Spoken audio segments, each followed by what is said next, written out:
Hi there. I'm Sherry Borshoff with Bastion Business and Tax Services. I am a tax strategist. I'm an enrolled agent, and I help small businesses every day with strategies and compliance to keep their business in good working order and, of course, compliant with the tax authorities because we definitely don't want to have any trouble with those.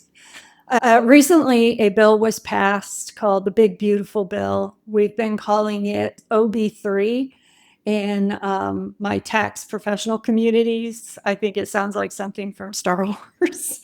But there have been several questions coming up about the Big Beautiful Bill and what people should or shouldn't do as tax strategies with regard to the new provisions in the bill, one of which I got several phone calls on over the last few months.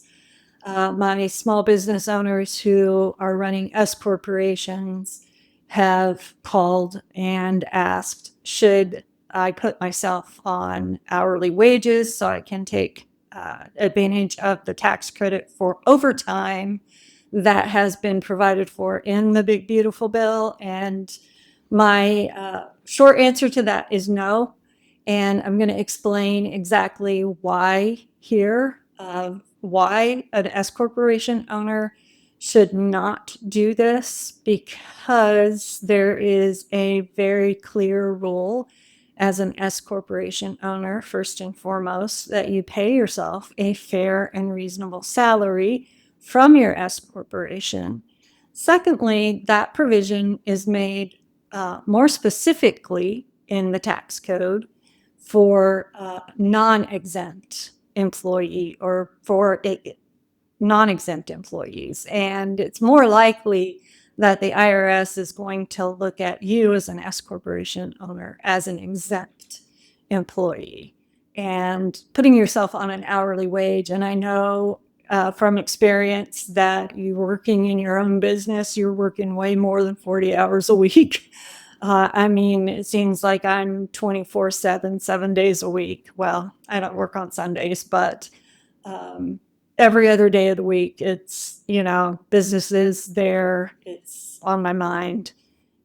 I'm doing something related to growing and operating my business.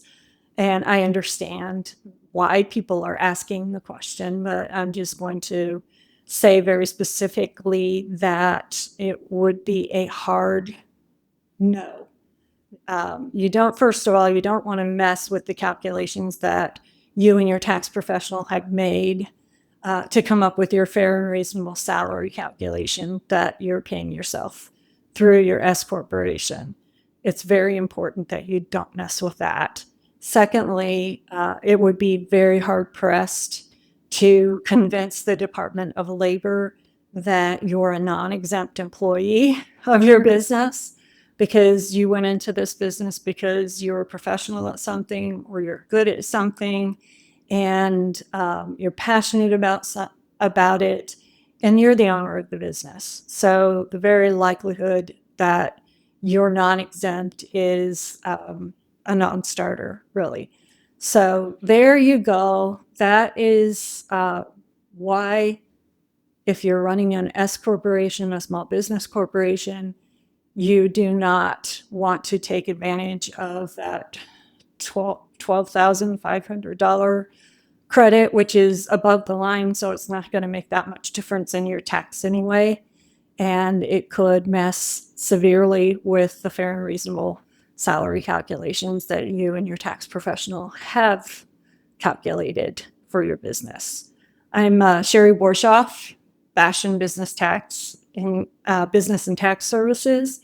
And if you want to schedule a strategy session with me, go to my website, bastionbusinesstax.com, and there's a form you can fill out, or you can go to my calendar and schedule a 15-minute discovery meeting. Remember to like and subscribe to this YouTube channel because that does help out with the algorithms. And then you'll get notifications of future videos with future strategies that we can share with you, and future information that we can share with you. This is for informational purposes only. Please consult your own tax advisor if you have one. And again, if you don't have one and you feel like you might need one, I'm always happy to do a discovery meeting with you to see if we'd be a good fit. Thanks for watching.